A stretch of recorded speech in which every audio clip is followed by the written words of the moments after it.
Amidst the picturesque backdrop of Maplewood Grove, where emerald lawns stretched like carpets beneath the azure sky, a storm brewed within the heart of the community's homeowners association. What began as a beacon of organization and community spirit had now devolved into a tangled web of power struggles and corruption. At the helm of this once noble institution stood a board of 7 individuals, each with their own vision for the future of Maplewood Grove. Yet, as the months rolled by, their unity began to fray, revealing the true nature of their ambitions. It started subtly, with whispers of disagreements echoing through the halls of the HOA meetings. One member advocated for stricter enforcement of the neighborhood's rules, while another argued for leniency and understanding. Soon, these differences in ideology spilled over into action, as fines were handed out with arbitrary discretion, leaving residents bewildered and frustrated. With each passing day, the community found itself at the mercy of conflicting interpretations of the rules, as board members bent them to suit their own agendas. What one deemed a minor infraction, another saw as grounds for hefty penalties, plunging the residents into a state of confusion and discontent. Behind closed doors, a shadowy underbelly of corruption thrived within the HOA. Kickbacks and bribes exchanged hands like currency, with board members vying for a larger slice of the pie. From inflated contracts for landscaping services to embezzlement of funds meant for community improvements, no avenue remained untouched by the tendrils of greed. Faced with mounting injustices, the residents of Maplewood Grove refused to remain silent. They rallied together, determined to reclaim control of their neighborhood from the clutches of corruption. Yet their fight for justice would prove to be a costly one. Legal battles ensued, draining the resources of both the community and its members. Lawyers were hired, courtrooms became battlegrounds, and the once peaceful streets of Maplewood Grove were now besieged by the cacophony of litigation. But even as the residents struggled to navigate the treacherous waters of the legal system, the turmoil within the HOA reached a boiling point. In a desperate bid to eliminate his rivals and solidify his hold on power, the HOA president descended into madness, resorting to violence to achieve his ends. The crack of gunfire shattered the tranquility of Maplewood Grove as the president, consumed by his lust for control, gunned down 3 of his fellow board members in cold blood. Chaos reigned supreme as panic swept through the community, leaving residents reeling in shock and disbelief. Swiftly apprehended by law enforcement, the HOA president was stripped of his title and carted away in handcuffs, leaving behind a power vacuum within the board. With only 3 members remaining, the residents saw a glimmer of hope amidst the chaos. A special election was called, offering the beleaguered community a chance to rid themselves of the corruption that had plagued them for so long.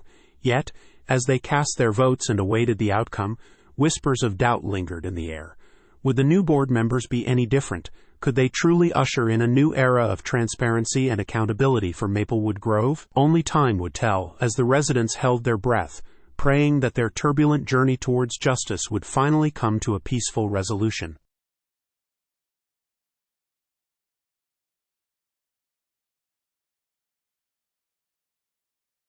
At the core of Springfield, where lawns were meticulously tended and hedges neatly trimmed along the streets, the Homeowners Association held sway.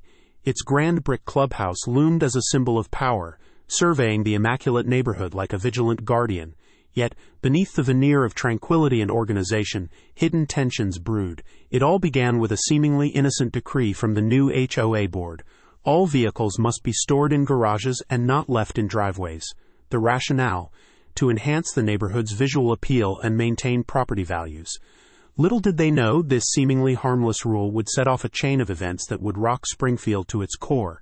As word of the new regulation spread throughout the neighborhood, residents exchanged nervous glances and muttered complaints. For many, their garages were already overflowing with bikes, tools, and other odds and ends, leaving little room for their vehicles. But they complied, grumbling as they shuffled their cars into the cramped confines of their garages. However, the situation took a drastic turn when the HOA enforcement team began patrolling the streets with ruthless efficiency, armed with tow trucks ready to pounce on any vehicle daring to violate the new rule. No warnings were given, no second chances granted. If your car was spotted in the driveway past sundown, it was fair game for the tow truck. Furious residents watched helplessly as their beloved vehicles were hauled away, powerless to stop the HOA's iron-fisted enforcement. What had started as a well-intentioned effort to beautify the neighborhood had spiraled into a nightmare of overreach and oppression. Amidst the chaos, a group of determined residents began to organize. Led by Mary Thompson, a fiery-haired mother of 3 with a penchant for justice, they vowed to take a stand against the HOA's tyranny. Gathered in Mary's living room, illuminated by the soft glow of candlelight, the group hashed out their plan of action. Flyers were printed, petitions circulated, and alliances forged with sympathetic neighbors who shared their frustration.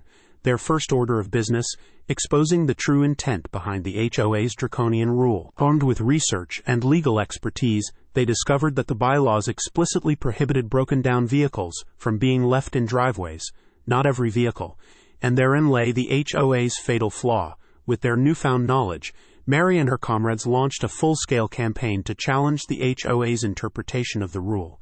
They bombarded the board with emails, flooded their meetings with impassioned speeches, and even took their case to the local media, painting the HOA as a power-hungry regime trampling on the rights of its residents. As the battle raged on, tensions in Springfield reached a boiling point. Neighbors who had once exchanged polite nods now found themselves on opposing sides of the barricade. Lawn signs sprouted like weeds, declaring allegiance to either the HOA or the rebellion. And through it all, the fate of Springfield hung in the balance. Finally, after months of heated debate and mounting pressure, the HOA board was forced to concede defeat. In a stunning reversal of policy, they rescinded the controversial rule and issued a public apology to the residents of Springfield. For Mary and her fellow activists, it was a hard-fought victory, one that reaffirmed the power of community and the importance of standing up for what is right. As the sun set over Springfield, casting long shadows across the quiet streets, the neighborhood echoed with the sounds of celebration and triumph. The battle was far from over. In the aftermath of their victory, Mary and her allies vowed to remain vigilant, ensuring that the HOA never again overstepped its bounds.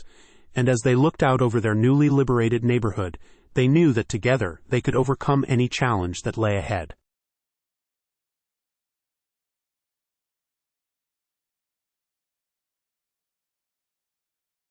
In the quiet enclave of Woodland Heights, nestled alongside the bustling neighborhood of Oakwood Grove, a sense of community thrived without the need for a HOA here. Tidy lawns stretched beneath the shade of ancient oaks, and colorful flower beds adorned each home's front yard. Unlike its neighboring counterpart, where the HOA reigned supreme, Woodland Heights had flourished under the watchful eyes of its vigilant residents. For years, the idea of forming an HOA had been casually tossed around during neighborhood gatherings and block parties. Yet each time the notion arose, it was met with swift opposition. After all, what need was there for an HOA when everyone took pride in maintaining their own properties? There were no common areas to manage, no disputes over architectural guidelines or landscaping standards. Woodland Heights seemed to exist in perfect harmony, free from the constraints of bureaucratic oversight. However, fate had a different plan in store for the residents of Woodland Heights. Unbeknownst to them, the formation of the HOA in Oakwood Grove would soon cast a shadow over their idyllic neighborhood. It began innocuously enough, with a letter appearing in every mailbox one crisp autumn morning. The letter, bearing the official seal of the Oakwood Grove HOA, announced a new policy. Monthly dues were to be collected from all residents within the jurisdiction of the HOA, regardless of whether they were members or not. Confusion rippled through Woodland Heights as residents pored over the letter, their brows furrowed in disbelief. How could they be expected to pay dues to an organization they had never agreed to join? Indignant, they rallied together, their voices raised in protest. Phone lines buzzed with heated conversations as residents dialed the HOA's office, demanding answers. But their inquiries were met with cold indifference. According to the HOA representatives, the formation of the HOA in Oakwood Grove had inadvertently extended its jurisdiction to encompass Woodland Heights as well. In their eyes, there was no escaping the long arm of the HOA. Frustration mounted as the residents of Woodland Heights found themselves ensnared in a bureaucratic nightmare. They argued vehemently that they had never consented to be governed by the HOA's rules and regulations, nor had they ever benefited from its services. But the HOA remained steadfast in its insistence that the dues were mandatory, backed by the full weight of legal authority. As tensions reached a boiling point, whispers of rebellion began to spread among the residents. Meetings were convened in living rooms and backyard barbecues, where strategies were devised to combat the HOA's overreach. Petitions were circulated, legal counsel sought, and alliances forged with sympathetic neighbors in Oakwood Grove who shared their plight. In a bold display of defiance, the residents of Woodland Heights refused to pay the demanded dues, daring the HOA to take legal action against them. And thus the stage was set for a showdown of epic proportions, one that would test the limits of power and authority. The ensuing legal battle was nothing short of a spectacle, drawing the attention of media outlets far and wide. Courtrooms overflowed with impassioned arguments and legal wrangling as lawyers sparred over the intricacies of jurisdiction and property rights. In the end, after months of costly litigation and bitter disputes, a verdict was handed down. The judge ruled in favor of the residents of Woodland Heights, declaring that they were not bound by the dictates of the Oakwood Grove HOA. The precedent-setting decision sent shockwaves through the world of homeowners associations, sparking debate and controversy over the extent of their authority. As for Woodland Heights, it emerged victorious but scarred by the ordeal. Though the threat of the HOA loomed no longer, the battle had taken its toll on the once unified neighborhood. Yet, in the aftermath of the conflict, a newfound sense of solidarity emerged among its residents. They had faced adversity together and emerged stronger for it, their bonds forged in the crucible of controversy and defiance. And though the scars of the past may linger, they served as a reminder of the importance of standing up for one's rights and freedoms, no matter the cost.